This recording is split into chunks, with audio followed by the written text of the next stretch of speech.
Muy buenas noches. Me presento. ¿Qué tal? Mi nombre es Analia Fata y en esta oportunidad voy a exponer acerca de los diseños de investigación utilizados en epidemiología y también desarrollados como tal en el curso.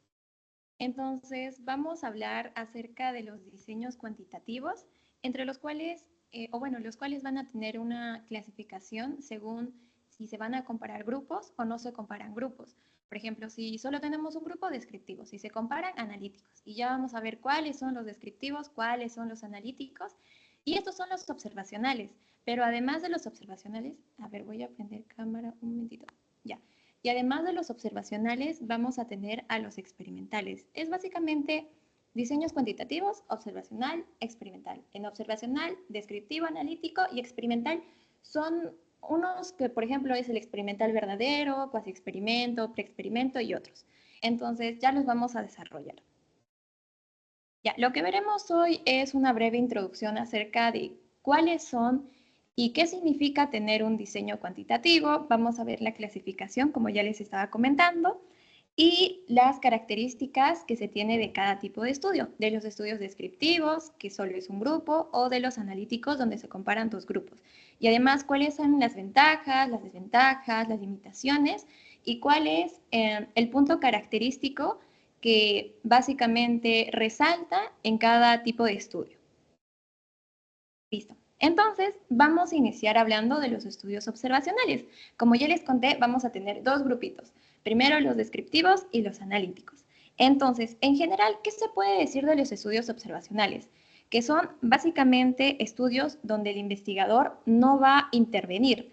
Es decir, en los estudios experimentales son cuando el investigador puede manipular las variables. Sin embargo, en los estudios observacionales, básicamente lo que se hace es describir a la realidad.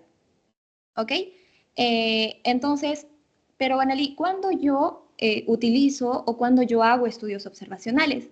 Van a ser útiles cuando el hecho de intervenir es imposible, cuando es poco ético, como por ejemplo, si tú quieres evaluar, no sé, por ejemplo, tabaquismo y enfermedad pulmonar. Tú éticamente no puedes obligar a un grupo a que fume para que puedas ver si desarrolla enfermedad pulmonar o no. Eso no puedes hacer. Entonces, como éticamente no es posible intervenir o manipular sus variables, lo que harías es un estudio observacional. Entonces, básicamente es un estudio económico y nos va a reflejar las condiciones reales de una población.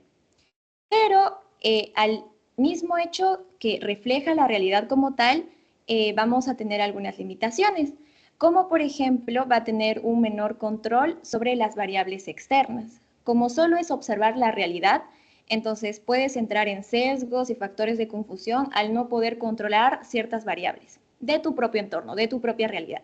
Entonces, aquí vamos a tener que el investigador es básicamente observador, o sea, no va a intervenir, el registro de datos también se va a dar por el investigador, pero no va a intervenir, y el sujeto de estudio sin interferencia. Bueno, lo más resaltante de este estudio observacional sería el bajo costo, porque como básicamente no le das nada, no haces nada, simplemente ves, bueno, no te va a costar mucho.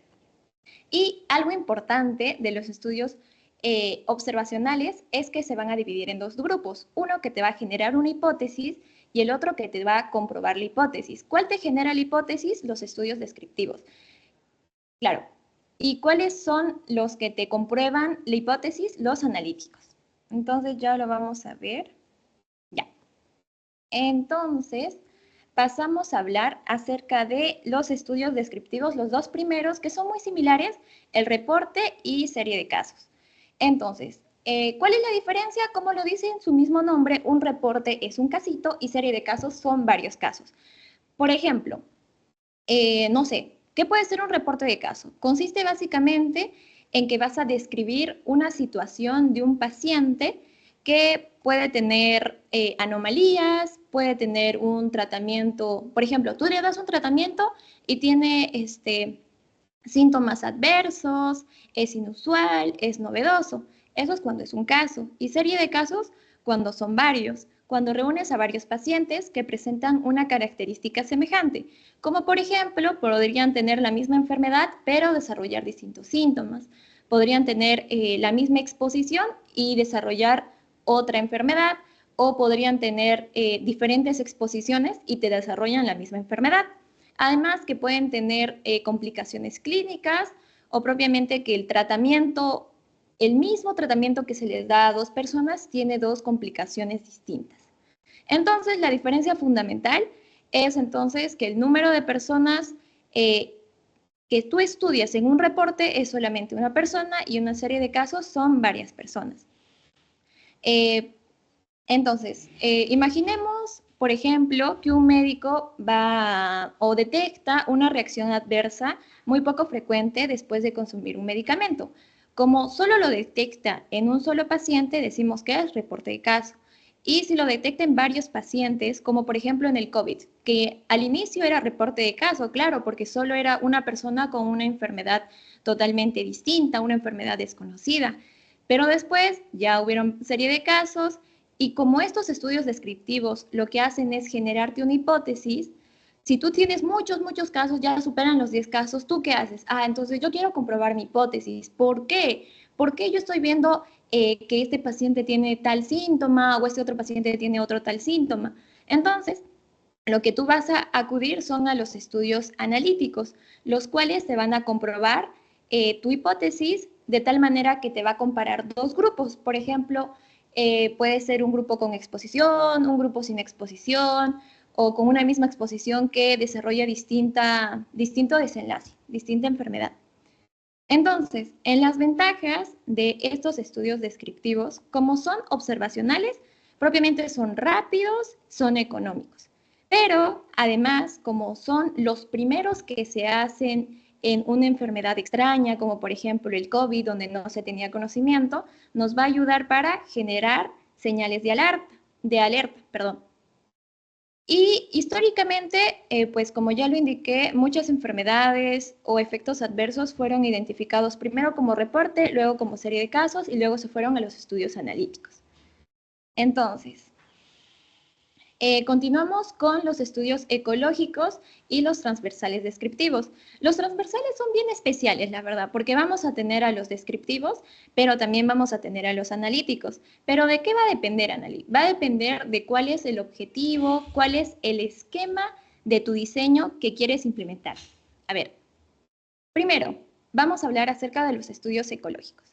Entonces, un estudio ecológico va a tener una unidad de análisis, el cual no es un solo individuo, sino que es un grupo, puede ser una comunidad, puede ser una población, una región e incluso países. Entonces, cuando tú lees algún artículo que te dice se analizó, por ejemplo, la tasa de prevalencia entre varios estudios y además no solo prevalencia, se realizaron otras cosas, pero de diferentes zonas, como por ejemplo Arequipa, Cusco, Lima, Tacna, Ayacucho, etcétera. Entonces, cuando ya te mencionan varias regiones o varias comunidades, tú ya sospechas de que podrían estar hablando de los estudios ecológicos. ¿Puede ser países completos? Sí. ¿Puede ser comunidades pequeñas? También. Pero siempre y cuando no sean individuos. O sea, un grupo, por ejemplo, no sé, en varios países se quiere comparar el número de médicos que hay en ese país por cada, no sé, 10.000 habitantes y se quiere ver si cambia, se modifica o no la variable de mortalidad materna. Entonces, como tú quieres comparar países, ya que no te importe de los 10.000 habitantes, que no te importe la mortalidad materna, con tal que ya te mencionan si quieren comparar varios países o varias comunidades, allá, estudios ecológicos.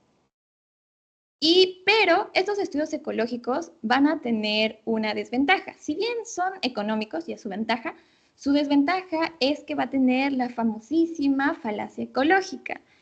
Esta falacia ecológica ocurre cuando básicamente atribuimos a los individuos una relación que solamente se cumple a nivel de población. Por ejemplo, suponte que te dicen, en una región X se tiene que a mayor, o sea, esa región tiene un consumo promedio de grasa muy alto.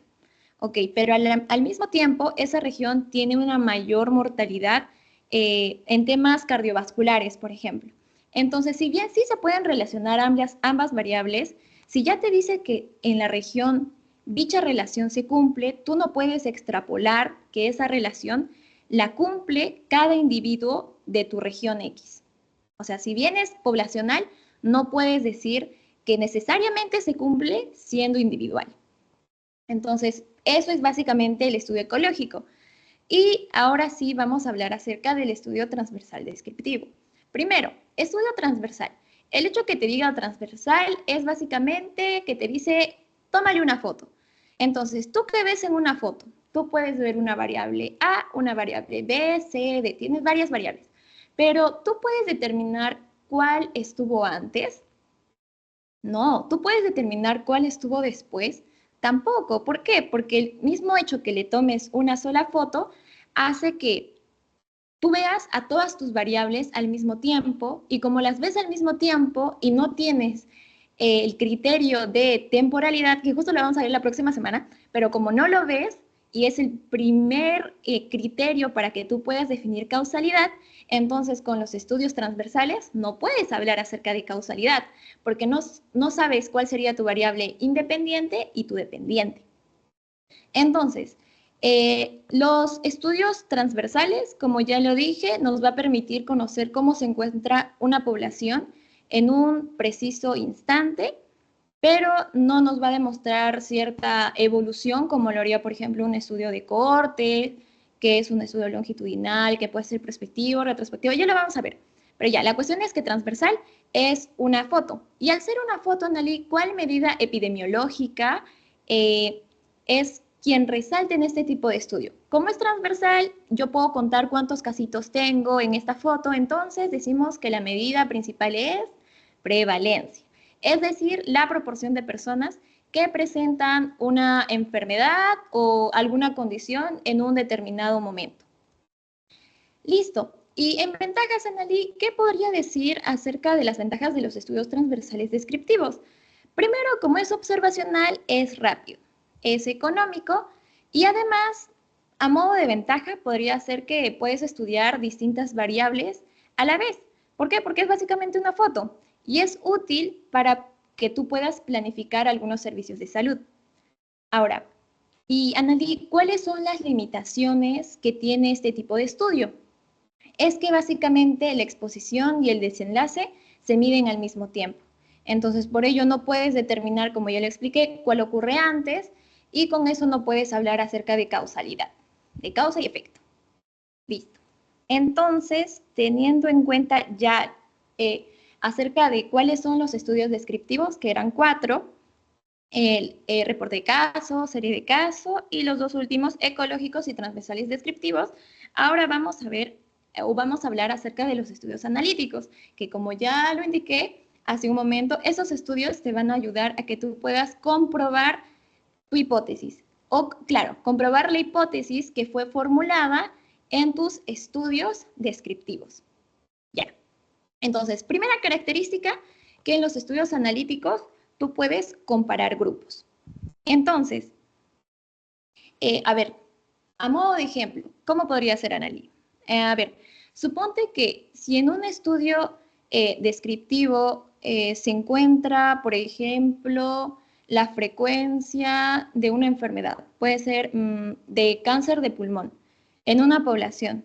Entonces, eso te puede generar la hipótesis de que quizás el tabaquismo es quien te esté generando ese cáncer de pulmón porque los estás viendo en un estudio descriptivo. Entonces, ¿qué harías tú para que salgas de la duda? Entonces, aplicas un estudio analítico en el cual vas a comparar la exposición que se tiene al tabaco, aquellas personas que sí fuman, aquellas personas que no fuman, y vas a poder comparar la asociación que se tiene del hecho de consumir tabaco con el hecho de pues presentar cáncer pulmonar, fibrosis, etcétera.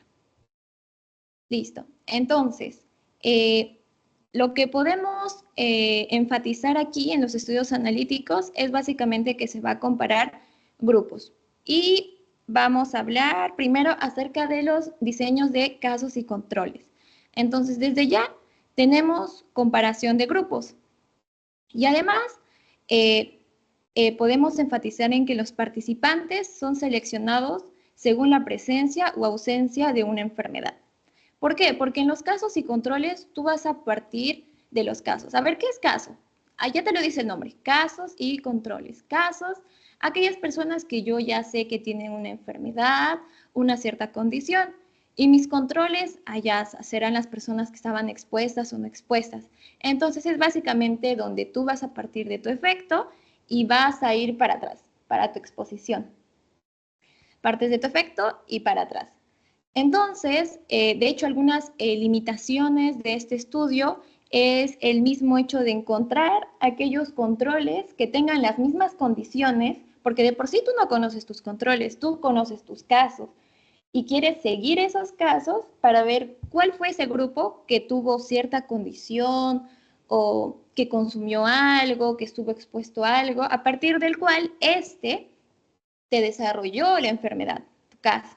Entonces, como tienes que estudiarlo a este caso, se hace un poquito complicado el hecho de poder encontrar una población que comparte ciertas características, las cuales te pueden hacer desarrollar la enfermedad, pero también te pueden hacer no desarrollarla.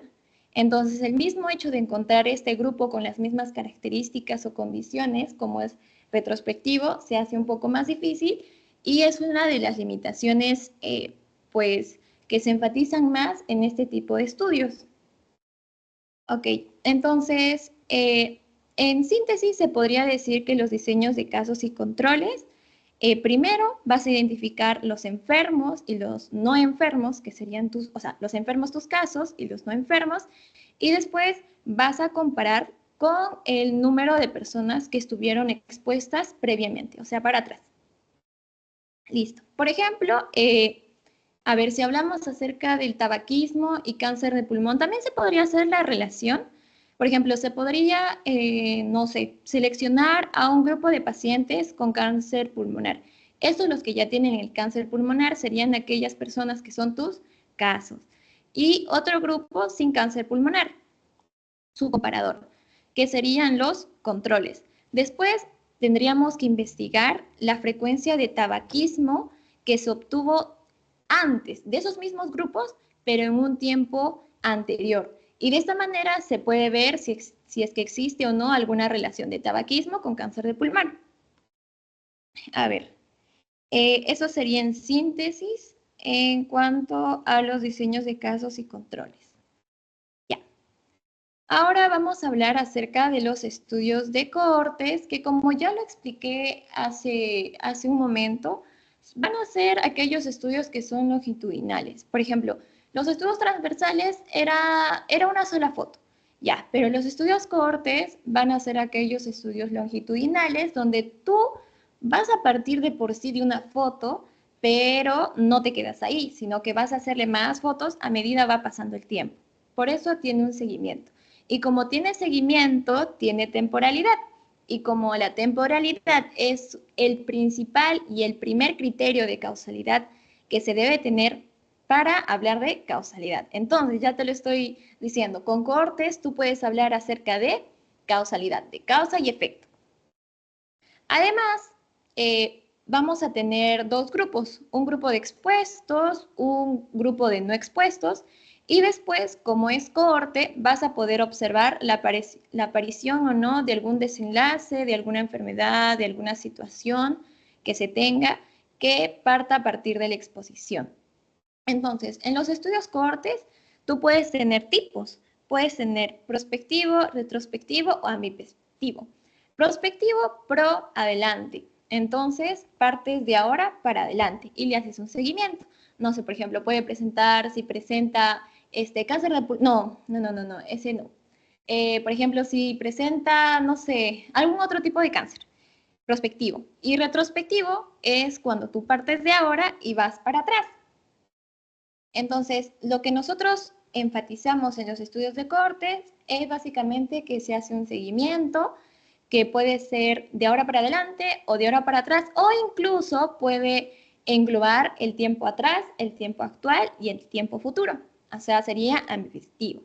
Ahora, en cuanto a las ventajas, podemos decir que nos puede ayudar a calcular la incidencia.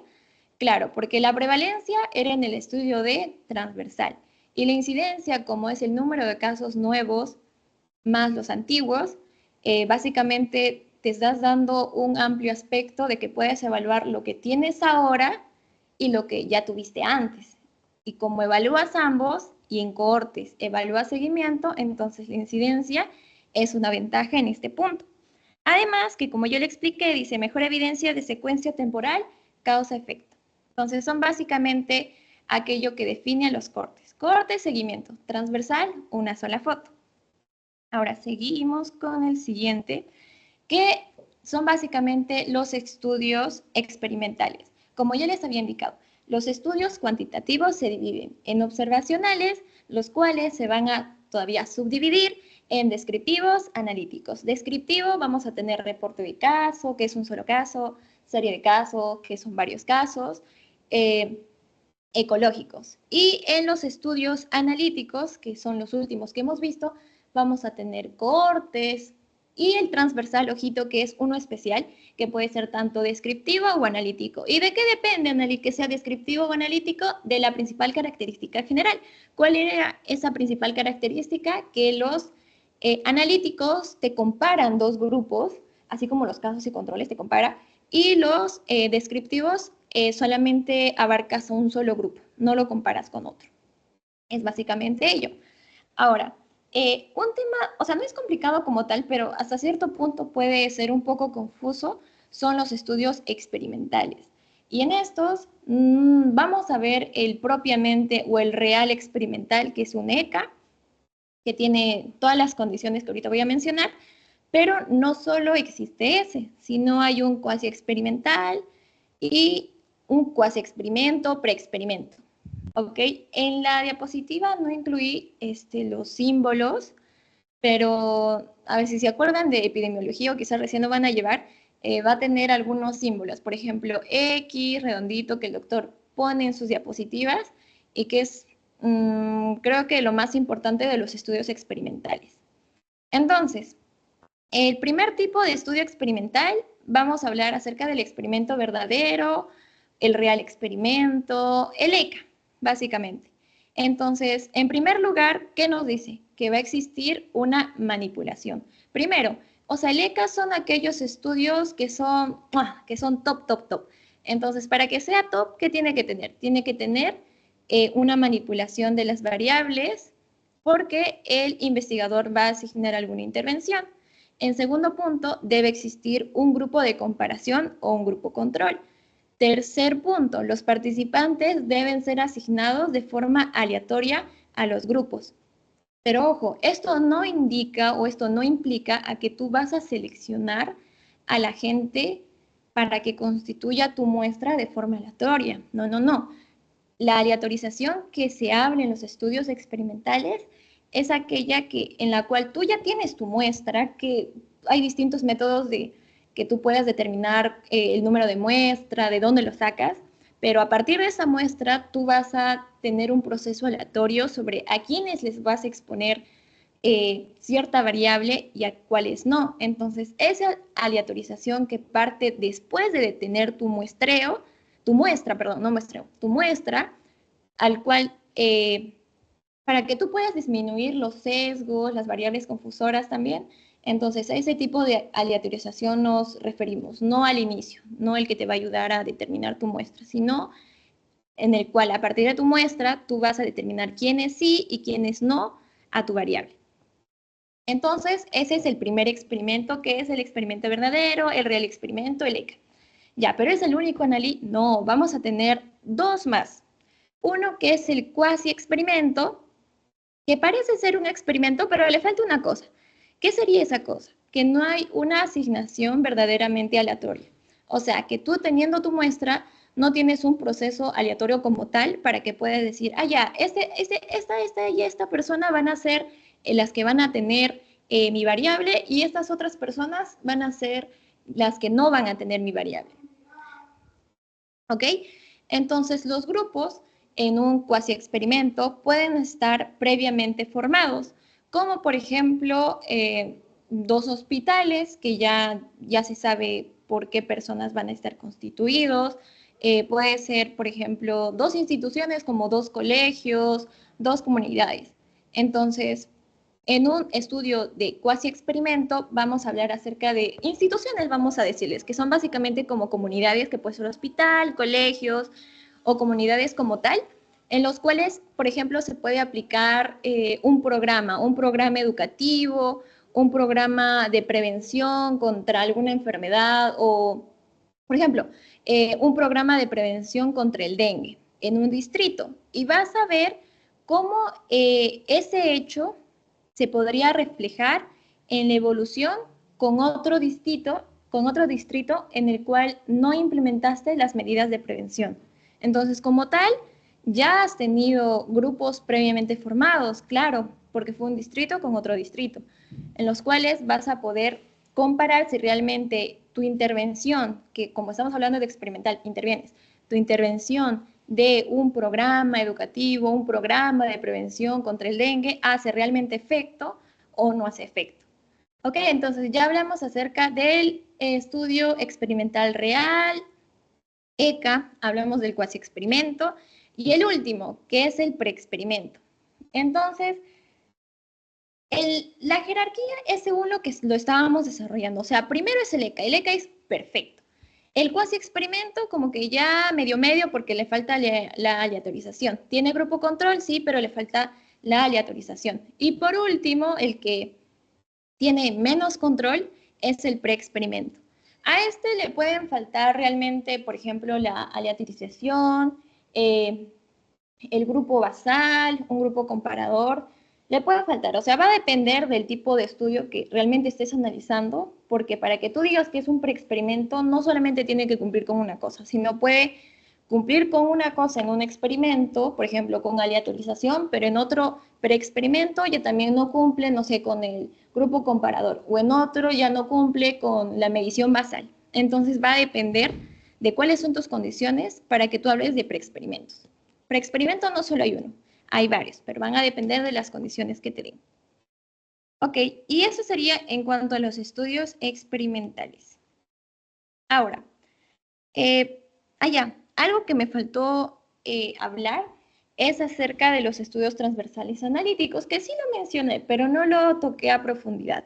Entonces, los estudios transversales analíticos son aquellos estudios, primero, transversales que correspondían a una foto y analíticos donde básicamente vas a comparar dos grupos. Por ejemplo, supongamos que, no sé, evaluamos en un mismo mes a diferentes estudiantes universitarios. Vamos a registrar el número de horas que estos estudiantes están expuestos al uso de pantallas, por ejemplo, celulares, televisores, laptops, y vamos a ver o queremos evaluar si estas mismas personas a mayor número de horas van a tener insomnio o no. Entonces, después vamos a comparar la prevalencia del insomnio propiamente dicho entre quienes tienen alta exposición a pantallas y quienes tienen baja exposición a pantallas. Y ese sería un claro ejemplo de un estudio analítico transversal. ¿Por qué? Porque vamos a buscar alguna asociación, alguna comparación, pero sigue siendo transversal porque ambas variables se van a medir al mismo tiempo. Como ya lo habíamos indicado, transversal, una foto, al mismo tiempo varias variables. Listo. Pero entonces, Analia, aquí, ¿qué puedo evaluar? O sea, ¿qué medida epidemiológica yo podría evaluar en un estudio transversal analítico? Como es transversal, pues prevalencia. Pero además, podrías hablar acerca de tasas, razones, como por ejemplo odds de prevalencia y otros. Entonces, en las ventajas, vamos a tener primero que es rápido. Es relativamente económico porque solamente es una foto y nos va a permitir estudiar varias exposiciones y a la vez también varios desenlaces, pero de forma simultánea. Entonces nos va a resultar útil para identificar pues algunos grupos vulnerables y generar hipótesis. Y como ya le habíamos indicado, quien te va a ayudar a comprobar esas hipótesis son los estudios analíticos, pero transversal también, ahí me dices estudio transversal analítico, sí, pero cuando tú generas una hipótesis, es mejor irse a los otros estudios, como ya hablamos de cohorte, casos y controles, los cuales van a ser netamente analíticos, no son los especiales, y los cuales sí te pueden comprobar tu hipótesis. Y en cuanto a la limitación, podríamos decir que la principal limitación es la ambigüedad temporal, porque si encontramos que las personas, por ejemplo, en el caso con insomnio, utilizan más el teléfono, no sabemos necesariamente si el uso del teléfono produjo el insomnio o fue alguna otra variable, porque como ya lo hemos indicado, todo se evalúa en un mismo momento y no puedes ver una asociación. O sea, sí puedes ver una cierta relación, pero no puedes decir si es causante o no por el mismo hecho que es transversal. Y bueno, la siguiente diapositiva es un resumen de todos los diseños. Entonces, si es que tú manipulas la exposición, son los estudios experimentales, o sea, modificas o intervienes en las variables. Y si no, bueno, son los observacionales, que pueden ser descriptivos o analíticos. En analíticos tenemos los dos casos, primero casos y controles y cohortes, y en descriptivos, bueno, reporte de casos, ecológicos, ya te acuerdas las zonas, serie de casos, etcétera. Ahora, si vas a tener un seguimiento temporal o no. Seguimiento temporal, longitudinal, temporalidad, primer criterio de la causalidad.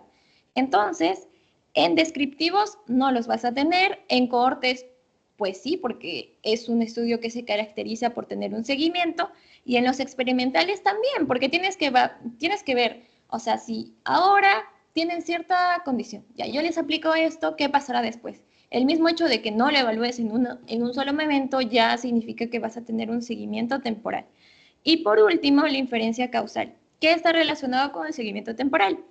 Entonces, en los estudios de cortes donde sí se tiene seguimiento, vamos a decir que va a haber una inferencia causal enorme, alta. Y en los experimentales, muchísimo más, porque para que sea experimental, obviamente tienes que controlar algunas variables confusoras.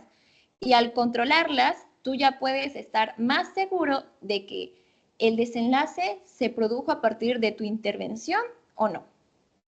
Entonces, bueno, con eso concluimos la sesión de hoy, que fue la primera.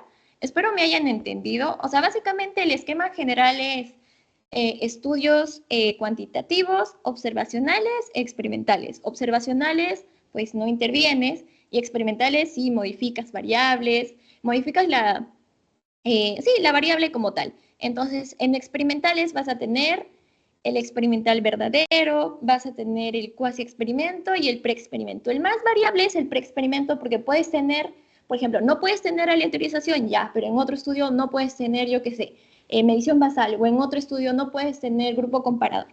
Entonces va a depender. Y bueno, yo comenté el experimento real o verdadero, el ECA, y el cuasi experimento y el preexperimento. Listo, esos son en los experimentales. Y en los observacionales vamos a tener dos grupos, los descriptivos y los analíticos. Principal diferencia, comparación de grupos. Descriptivo, un solo grupo. Y analítico te compara dos grupos.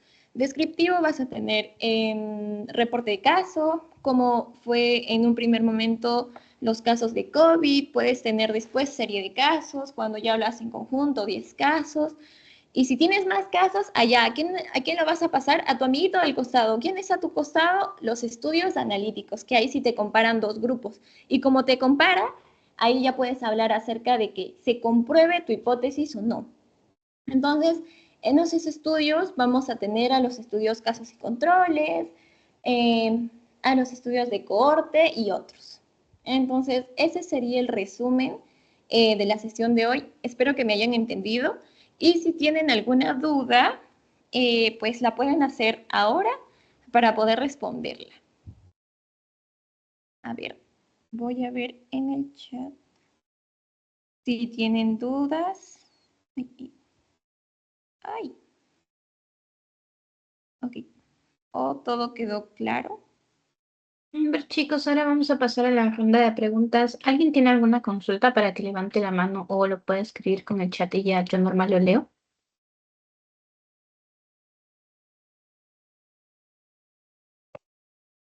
Aquí lo principal con lo que se deben de ir es con la clasificación que les hice. O sea, de observacional, experimental, tipos de observacional y tipos de experimental. Y algunas características de cada uno. ¿Cuál es más económico? Pues los observacionales, ¿no? Donde no intervienes. Luego, ¿cuál es mejor en causalidad? Aquel que tiene longitudinal, o bueno, aquel que en el cual tú puedes hablar acerca de la longitudinalidad o temporalidad.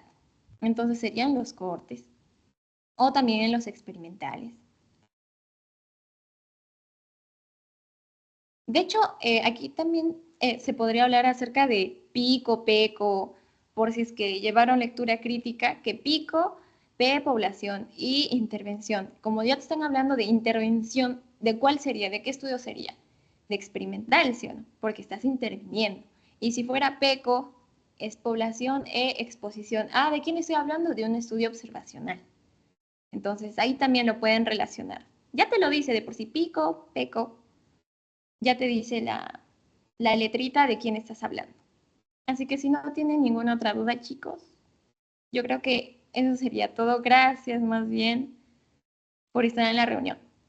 Sí, muchísimas gracias más bien a usted por la ponencia del día de hoy. Ha sido una ponencia bastante interesante y que nos ha permitido aprender un montón. Ahora voy a proceder a pasar el post-test por el chat y no sé si por favor nos podría decir una palabra clave para poder utilizarla para el post-test. Palabra clave, analítico, ya. Ok, gracias. Listo, gracias. Bye, bye.